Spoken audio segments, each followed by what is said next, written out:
Olá, seja muito bem-vindo ao Sola Escritura, o programa da Novo Tempo Portugal, onde exploramos a história do cristianismo à luz da Palavra de Deus.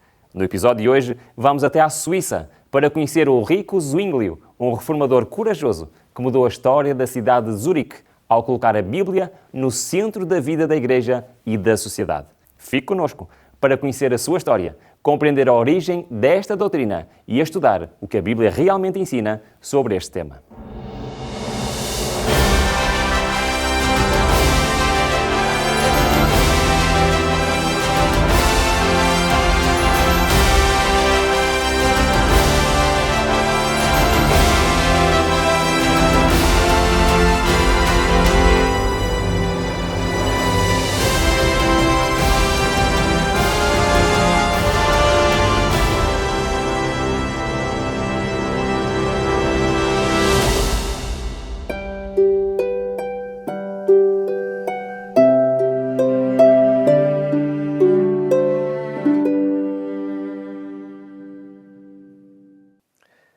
Estamos na viragem do século XV para o século XVI, numa pequena vila nos Alpes suíços, e não vamos falar de chocolate.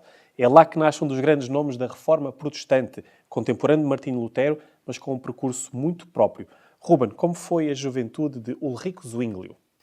Então, Zwinglio nasceu em 1 de janeiro, logo no primeiro dia do ano, 1484, numa pequena vila chamada Wilhaus, no Vale de Tocumburgo, que é um local lindíssimo lá na Suíça.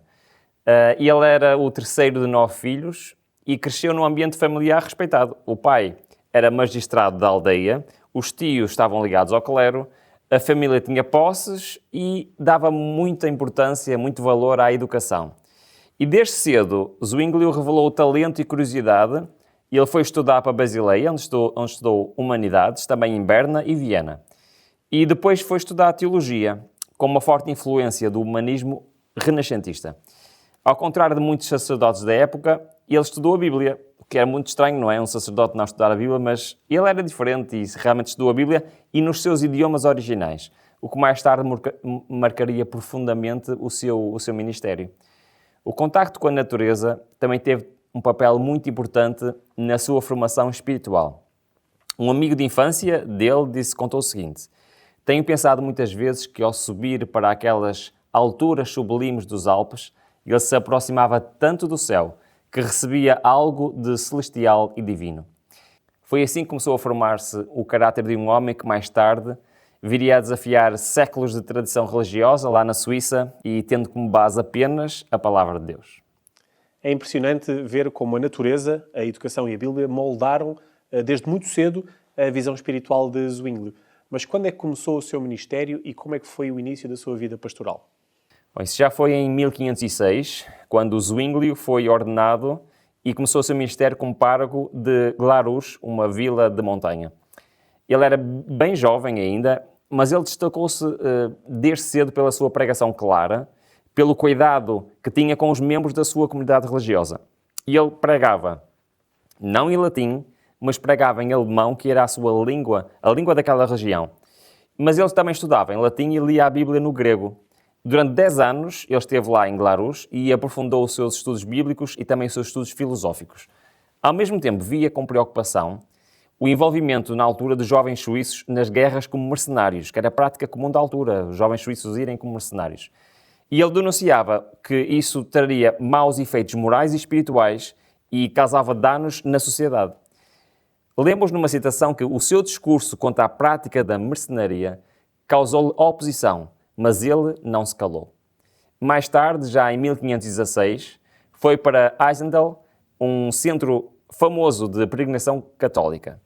Ali ele tornou-se conhecido por pregar, naquele centro de peregrinação católica, ele pregava contra os abusos e superstições, chamando o povo a uma fé autêntica em Cristo. Era também um leitor atento de Erasmo de Roterdão, que o influenciou bastante, e reforçou a sua visão reformadora. E estes primeiros anos moldaram o seu compromisso com a verdade, com a palavra de Deus, mesmo que isso lhe custasse posição e até algumas amizades. É notável a sua coragem e como Zwinglio já desafiava a cultura dominante, mesmo antes de qualquer ruptura oficial com Roma.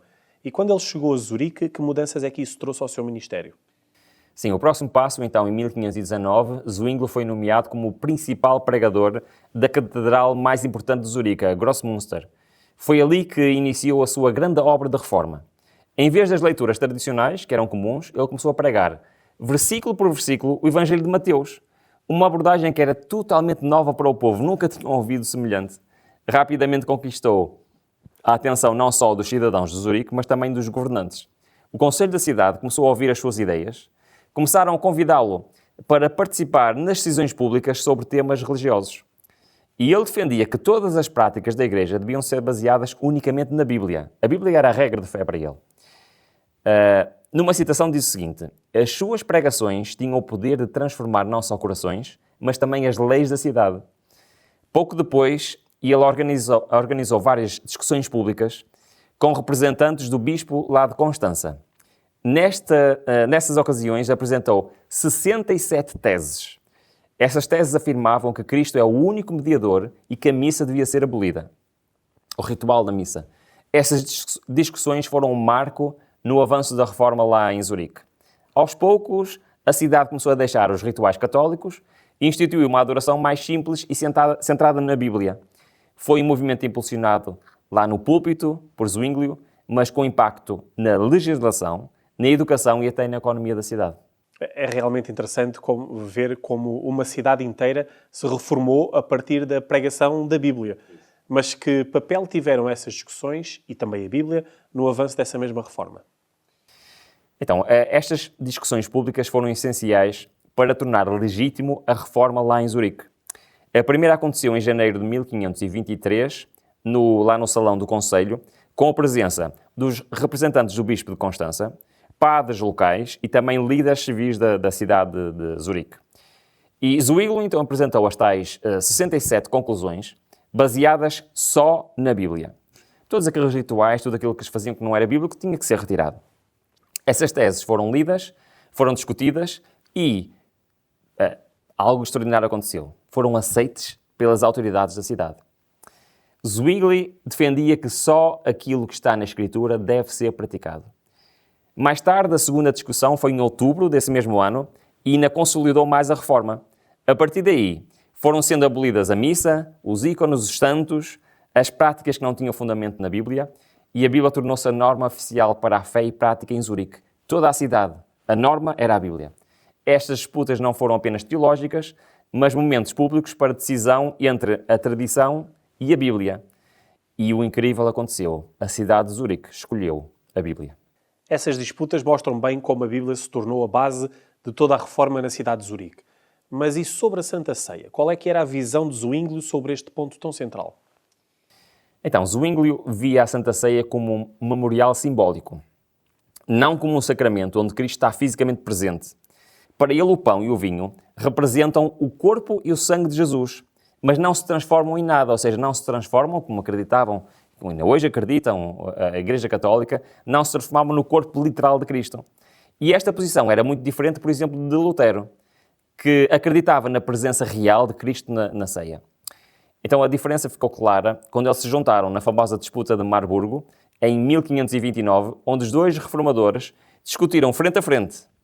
Vamos tratar então da Santa Ceia. O que é a Santa Ceia? Lutero insistia na frase, isto é o meu corpo, interpretando literalmente. Zwinglio respondia, o verbo ser deve aqui entender-se por significar. Para ele a Santa Ceia era um ato de fé, onde os crentes recordam o sacrifício de Jesus e renovam a comunhão com o corpo de Cristo, ou seja, com a Igreja. E este ponto dividiu os dois reformadores. Lutero e Zwinglio não concordaram, não chegaram a um entendimento. Mas a visão de Zwinglio influenciou profundamente as igrejas reformadas em toda a Europa. É incrível ver ainda hoje como esta visão tão bíblica da ceia influenciou toda uma tradição. Mas, Ruben, conta-nos agora como é que terminou a vida de Zwinglio e, mais importante ainda, qual foi a amplitude do seu legado, tanto na Suíça como no resto do mundo cristão. Zwinglio morreu em combate. Foi no dia 11 de outubro de 1531, naquela que se chama a Segunda Guerra de Kappel, e entre os cantões protestantes e os cantões católicos da Suíça. Infelizmente, eles entraram em guerra e ele não era um lutador, ele não pegava nas armas, mas ele acompanhava os soldados como capelão. Ele levava uma Bíblia e tentava oferecer encorajamento espiritual e tratava dos feridos. Durante a batalha, ele foi ferido, mas ele foi reconhecido pelos inimigos como sendo Zwinglio, e então ele recusou negar a sua fé e foi executado lá no campo de batalha. Depois o seu corpo foi queimado, foi de facto um fim trágico para alguém que colocou a verdade acima da própria vida. Como diz num livro da Patriotic Reformer, Zwinglio caiu com a espada, mas a sua fé continua viva. É que o impacto dele não terminou aí. Não terminou lá naquele campo de batalha. Zwinglio deixou uma marca profunda em 3 grandes áreas. Primeiro, influenciou uma reforma na sociedade na Suíça, tendo construído uma verdadeira teocracia protestante em Zurique, ou seja, Zurique passou a ser dirigido pela moralidade, pela influência da Bíblia, onde a Igreja e o Estado caminhavam juntos sob a autoridade da Bíblia. As decisões do governo passaram a seguir os 67 artigos que ele apresentou em 1523. Ele proibiu, por exemplo, a intercessão dos santos, aboliu o celibato eclesiástico, introduziu o alemão no culto e deu voz e liberdade cultural ao povo. Ao chamar os mercenários, como já falámos, da corrupção espiritual, iniciou uma mudança social que questionou práticas económicas profundamente enraizadas. Depois, em segundo lugar, ele teve uma influência na cultura e na educação, pois ele idealizou e conseguiu implementar um centro de estudos bíblicos e linguísticos lá na Grossmünster. E ali nasceu a tradução suíça para o alemão da Bíblia, impressa em 1531, que tem uma riqueza ilustrativa e exegética extraordinária.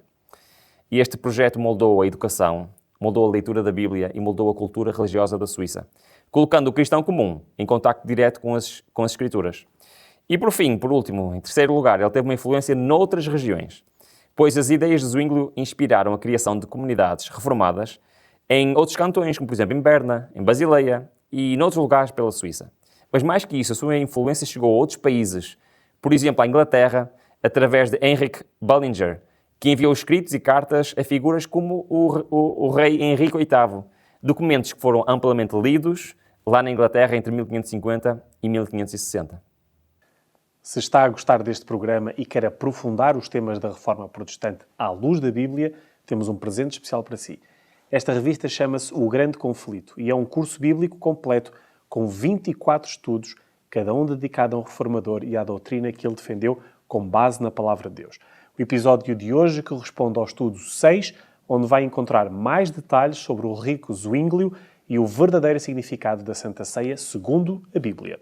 Pode receber esta revista totalmente grátis em sua casa. Basta enviar um SMS ou uma mensagem do WhatsApp para o número 933 939291. É simples, rápido e sem qualquer custo. O nosso objetivo é ajudá-lo a conhecer melhor a Bíblia e o plano de Deus para a sua vida. Não perca esta oportunidade, envie já a sua mensagem e receba o Grande Conflito gratuitamente.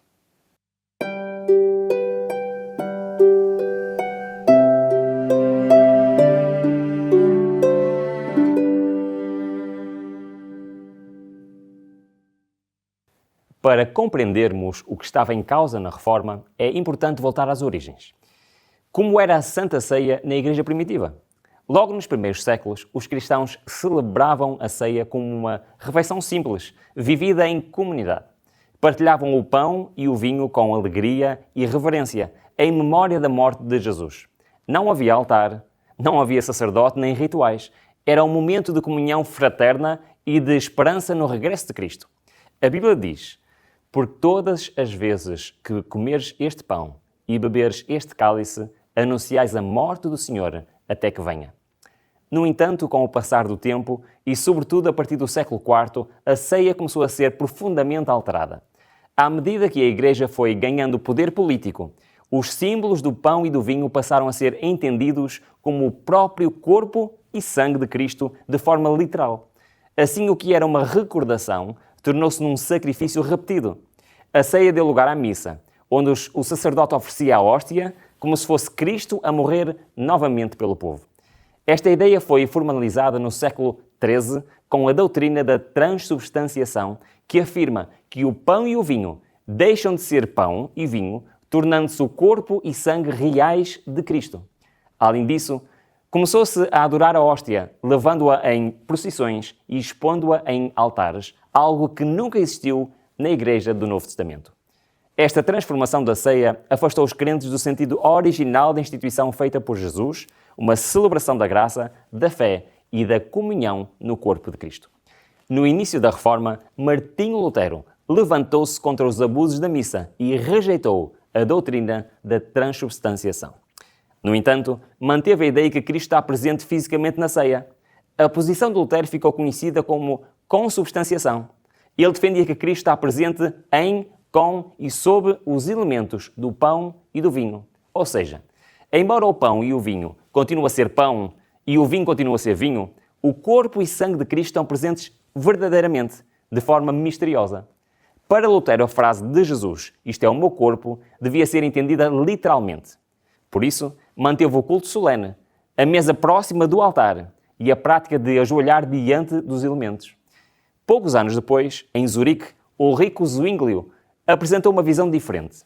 Ele voltou à Bíblia para compreender o verdadeiro significado da ceia e, ao fazê-lo, concluiu que Jesus não estava fisicamente presente nos elementos, mas que o pão e o vinho simbolizam o corpo e o sangue de Cristo. Para Zwinglio, a ceia é uma recordação do sacrifício de Jesus, um ato de fé em que os crentes se unem espiritualmente a Cristo e entre si. A ênfase não está no pão ou no vinho em si, mas na mensagem que eles representam, a morte de Jesus, a nova aliança e a comunhão do corpo espiritual de Jesus, que é a Igreja. A sua visão marcou profundamente as igrejas reformadas, que passaram a celebrar a ceia de forma simples, sem altar, sem rituais e com o foco na fé do crente e na comunhão com Deus. Com posições tão diferentes em relação à ceia, era inevitável que surgisse um confronto.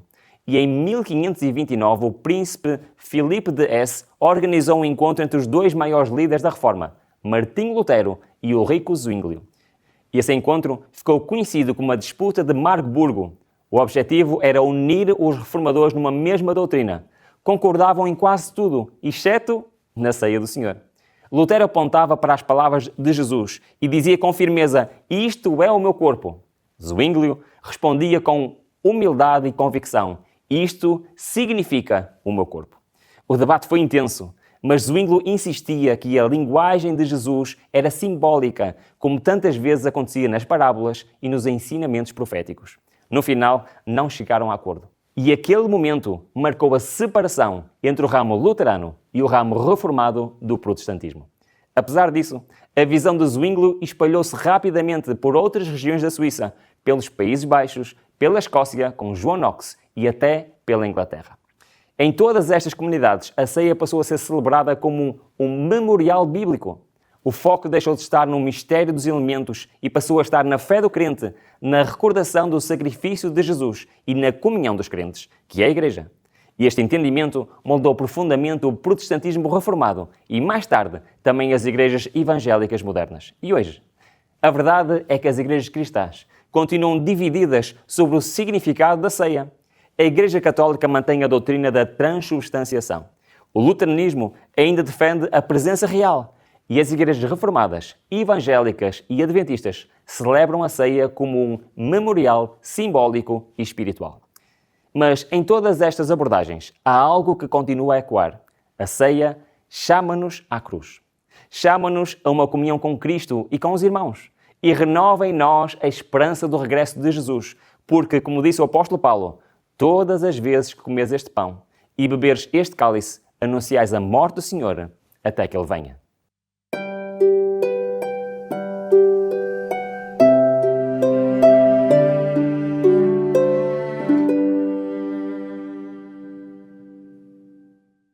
Estamos a chegar ao momento central de mais um episódio do Sola Escritura, o nosso estudo bíblico. E vamos ver agora o que a Bíblia ensina sobre a Santa Ceia, com base no estudo 6 da nossa revista.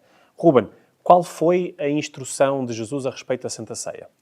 Então vamos abrir a palavra de Deus em Mateus 26 e vamos ler do versículo 26 até o versículo 28. Diz o seguinte: "E quando comiam, Jesus tomou o pão e abençoou, o partiu e deu aos discípulos e disse: Tomai, comei, isto é o meu corpo. E tomando o cálice e dando graças, deu-lhe dizendo: Bebei dele todos, porque isto é o meu sangue, o sangue do Novo Testamento, que é derramado por muitos para a remissão de pecados." Temos também a carta que o apóstolo Paulo escreveu em 1 Coríntios, capítulo 11, versículo 24 e 25, que diz: "E tendo dado graças, o partiu e disse: Tomai e comei, isto é o meu corpo, que é partido por vós. Fazei isto, e esta parte é muito importante, em memória de mim. Então o que é que Jesus nos ensinou? Em primeiro lugar, a Santa Ceia foi instituída pelo próprio Jesus. É uma nova aliança, algo que Jesus pediu para ser feito com uma memória dele e do seu sacrifício. Mas ele é também um convite pessoal à comunhão com Cristo e para que nos possamos lembrar daquilo que aconteceu na cruz, do sacrifício que Cristo fez na cruz por cada um de nós. A Santa Ceia envolve uma transformação literal do pão e do vinho no corpo e no sangue de Cristo? Bom, é exatamente isto que está aqui em questão, não é? É exatamente isto que foi aquilo por qual Zwinglio lutou. Mas vamos ver o que é que diz a Bíblia. Vamos começar por João capítulo 6, 63. Diz o seguinte: o Espírito é o que vivifica, a carne para nada aproveita. As palavras que eu vos disse são Espírito e vida. Também em Lucas 22, 19 e 20 nós lemos: e tomando o pão, e havendo dado graças, partiu e deu, dizendo: isto é o meu corpo, que por vós é dado. Fazei isto em memória de mim.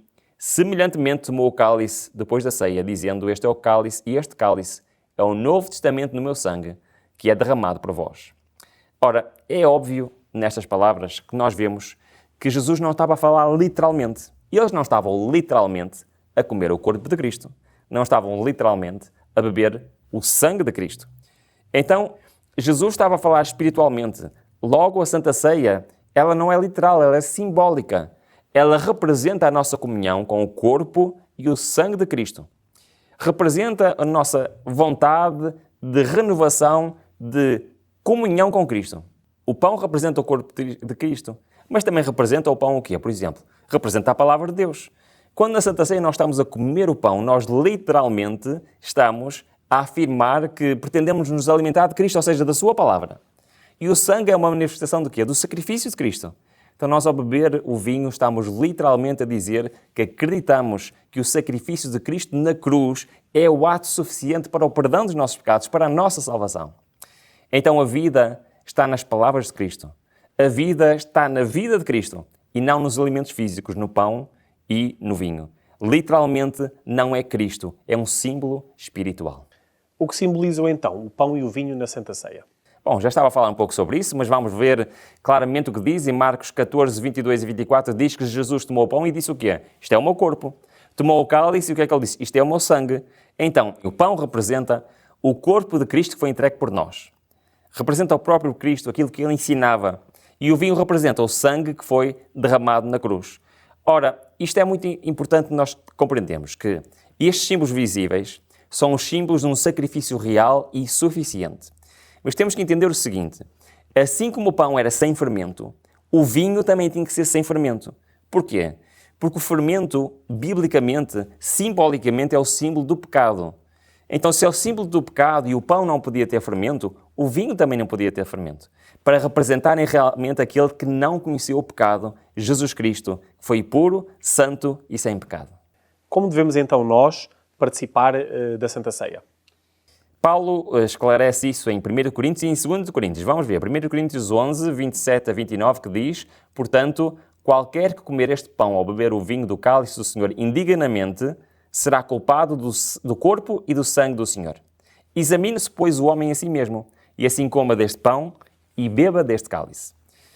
E em 2 Coríntios, no capítulo 13, versículo 5, diz: examinai-vos a vós mesmos, se permaneceis na fé. Provai-vos a vós mesmos, ou não sabeis quanto a vós mesmos que Cristo está em vós? Então a ceia não deve ser feita de uma forma banal. Ela deve ser tomada com responsabilidade. Ela deve ser tomada com reverência, com um exame próprio, autoexame.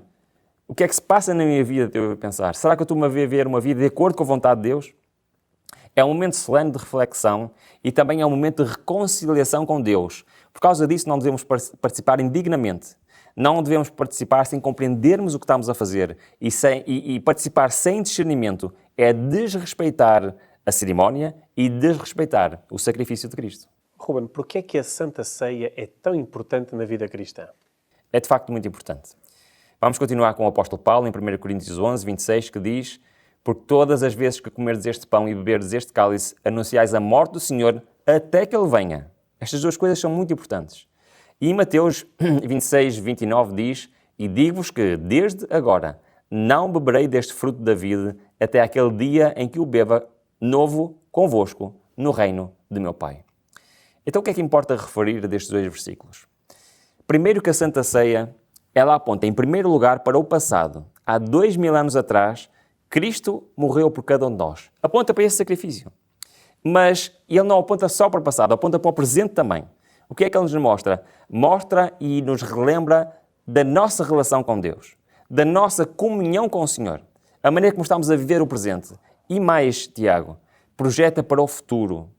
Qual é este projeto? Projeta para o futuro, para a segunda vinda de Cristo. Ou seja, estas três coisas estão aqui incluídas na Santa Ceia. Relembrar o sacrifício de Cristo, que é o evento que permite a salvação, reforçar a nossa comunhão diária hoje com o Senhor e também a nossa esperança na segunda vinda e na vida eterna. Chegámos ao fim do nosso estudo bíblico de hoje. Aprendemos que a Santa Ceia foi instituída por Jesus como um memorial da sua morte, não como um ritual místico. A ceia é e sempre será um convite para permanecermos unidos a Cristo e ao seu povo. Ruben, tens algo a acrescentar no final deste estudo? A Santa Ceia é um lembrete profundo do amor de Deus. Ao participar nesse momento, recordamos que o sangue de Jesus foi derramado por nós e que o seu corpo foi partido para nos dar a vida. É um convite de fé, ao arrependimento e à entrega total. E então? Já aceitaste esse sacrifício? Hoje, Jesus convida-o a estar à sua mesa, aceitar este chamado. Entrega-lhe o teu coração. Participa da ceia com espírito renovado. Se sentiu que Deus falou consigo através deste estudo, não fique sozinho nesta jornada. Peça já a revista O Grande Conflito, com este estudo sobre Ulrico Zwinglio e a Santa Ceia. Este curso bíblico é gratuito e vai ajudá-lo a conhecer melhor as verdades e a palavra de Deus. Envie agora um SMS ou uma mensagem do WhatsApp com o seu nome e morada para o número 933-939291. Nós teremos todo o gosto em enviar-lhe este presente espiritual. Muito obrigado por ter estado connosco e que Deus o abençoe e até ao próximo programa.